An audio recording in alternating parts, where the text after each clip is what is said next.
오늘 공개된 K카의 기관 수요 예측 결과 기관 투자자들은 K카에 청약을 하지 말라고 답을 준 셈입니다. K카의 기관 투자자 경쟁률은 40대 1이었는데요. 지난 롯데렌탈의 기관 투자자 경쟁률이 218대 1이었는데 결국 상장 후 주가는 공모가를 하회해서 끝난 롯데렌탈의 사례를 보면 K카에도 이미 답은 정해져 있습니다. 안녕하세요. 주식유치원 야너주의 김파고입니다. 오늘은 기관 투자자가 정답을 알려준 K카의 청약 여부와 그렇다면 정말 K카에 투자 기회는 없을지 따져본 영상입니다. K카의 기관 수요 예측 결과가 오늘 공시되었는데요. 경쟁률이 40대 1을 기록하면서 2021년 가장 낮은 기관 경쟁률을 기록했습니다. 공모가는 희망 밴드를 오히려 하회해서 25,000원으로 최종 결정되었는데요. 공모가를 하회했을 뿐만 아니라 모집하는 증권 수량도 애초보다 80% 수준으로 결정돼서 수량도 많이 줄었습니다. 7월 이후에 진행된 3천억 원 이상 공모를 했던 공모주 일진하이솔루스와 롯데렌탈, HK이노엔 그리고 SD바이오센서 이 네 종목 중에서 공모주의 상장 후 주가가 따상을 기록했던 건 일진하이솔루스만이 유일했는데요. 따상을 기록하지 못했던 HK이노엔과 SD바이오센서의 기관 경쟁률도 1870대 1과 1140대 1로 꽤나 높은 편이었는데 이번 K카의 기관 투자자 경쟁률이 40대 1이라는 것은 결국 기관 투자자들이 얼마나 K카에 대해서 부정적으로 살펴봤는지를 확인할 수 있는 대목입니다. 그렇다면 이렇게 K카처럼 기관 경쟁률이 낮았던 2021년 공모주들은 상장일 날 어떤 성적표를 내었는지 잠깐 살펴보면 2021년 기관 경쟁률이 300대 1 이하인 8개 종목 중에서 K카를 제외한 나머지 7개 종목의 공모가와 그리고 상장일날 시초가 그리고 종가를 살펴보면 결국 공모가 대비해서 상장일날 종가가 플러스가 난 종목은 프롬바이오와 아모센스 두 종목밖에 없었으며 나머지 5개 종목인 S&D, 에이비온, 롯데렌탈, 크래프톤, HPO는 모두 공모가 대비해서 상장일날 종가가 마이너스 수익률을 기록하면서 공모주 투자자들에게 아픔을 줬던 종목입니다. 이 5개 종목은 특징이 상장일 시초가부터 공모가를 하회했다는 공통적인 특징도 가지고 있네요.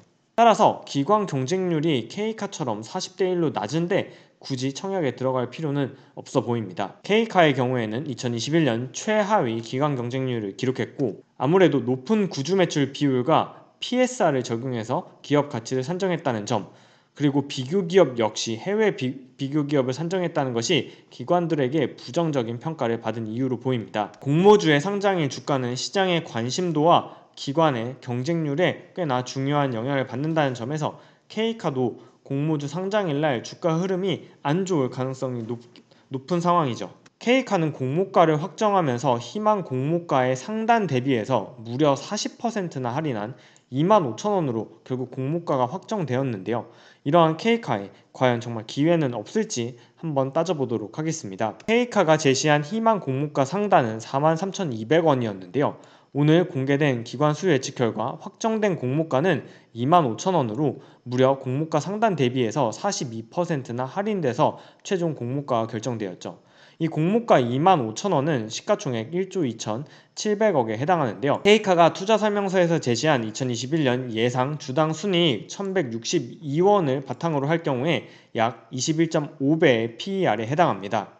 기관 경쟁률이 낮기 때문에 굳이 청약에 들어갈 필요는 없지만 그럼에도 불구하고 K카가 시장에서 어느 정도의 평가를 받을지 다른 비교기업의 현재 시장 가치를 살펴보면 먼저 렌터카 대기업 업체인 롯데렌탈과 SK렌터카를 잠깐 살펴볼 수 있는데요.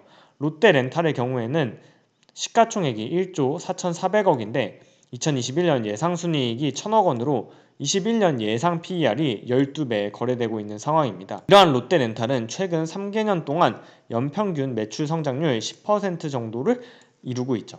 두 번째 렌탈 2위인 SK렌터카의 경우에는 시가총액이 5,700억, 2021년 예상순이익이 375억원인데요. 올해 예상 PER은 16배며 최근 3개년 매출액 성장률은 16%를 달성했습니다. 그렇다면 K카는 어떨까요? K카는 2018년부터 2021년까지 3년 동안 연평균 매출 성장률 35%를 이뤄냈는데요. 당기 순이익 역시 2019년에 150억, 2020년에 240억, 2021년에 530억으로 늘어날 것으로 전망되는 상황입니다. 다만 주당 순이익을 살펴보면 2018년부터 2020년까지는 연평균 성장률이 매우 무섭게 성장을 했지만 2021년에는 순이익이 증가했음에도 불구하고 주당 순이익은 오히려 전년 대비 36% 감소할 것으로 보이는데요. 그 이유는 2021년에 무상증자와 신규 공모로 인해서 주식수가 1,300만 주에서 4,600만 주로 무려 거의 3배가 넘게 증가했기 때문입니다. 즉 같은 순이익을 내더라도 그 순이익을 나눠 먹는 주주의 숫자가 엄청나게 크게 증가했기 때문에 주당 순이익 성장률은 마이너스를 기록했는데요. 다만 연평균 성장률이 35%로 앞서 살펴본 롯데렌탈이나 SK렌터카에 대비해서는 조금 더 높은 성장률을 보이고 있고, K카는 중고차 시장의 패러다임 변화라는 온라인 중고차 시장의 폭발적인 성장에 기대감이 남아있기 때문에 K카의 매출액 성장률을 감안해서 PER 20배의 평가를 받을 수 있다면 PER 20배는 주가로는 23,200원 수준이며 PER 20배가 아니라 SK렌터카의 시장평가인 PER 16배를 받는다면 주가는 18,600원 수준에 거래될 것으로 보입니다. K카에 대한 평가를 PSR을 적용해서 43,200원을 제시했던 주관사나 결국 기관들의 수요 예측 결과를 반영해서 확정 공모가가 25,000원으로 평가되고 PER을 적용하면 18,600원도 계산이 되고 23,200원이 계산되는 등 한 기업에 대한 기업가치 평가는 여러가지 방법이 적용될 수 있습니다. 다만 K카가 정말 어느 정도로 주가를 평가받을지 그 가치를 평가하는 한 가지 방법으로 상대가치 평가인 PER을 적용해서 확인을 해보았는데요. 다만 주의사항으로 본 영상은 공모주 청약 권유 영상이 절대 아니며 K카에 청약을 하라 혹은 상장일날 투자하라는 이야기가 아니라는 점, 특히 저는 롯데렌탈과 SK렌터카를 K카의 상대가치 평가를 비교하는 데 활용했는데요. 롯데렌탈과 SK렌터카는 렌터카 사업이 주된 사업 모델인 반면에 K카는 중고차를 판매하는 사업 모델이 주된 사업 모델인 만큼 따라서 사업 모델이 다른 이 세 가지 기업을 하나의 잣대인 PER 수치 하나로 평가한다는 것은 그만큼 오류를 내포하고 있다는 뜻이기도 합니다.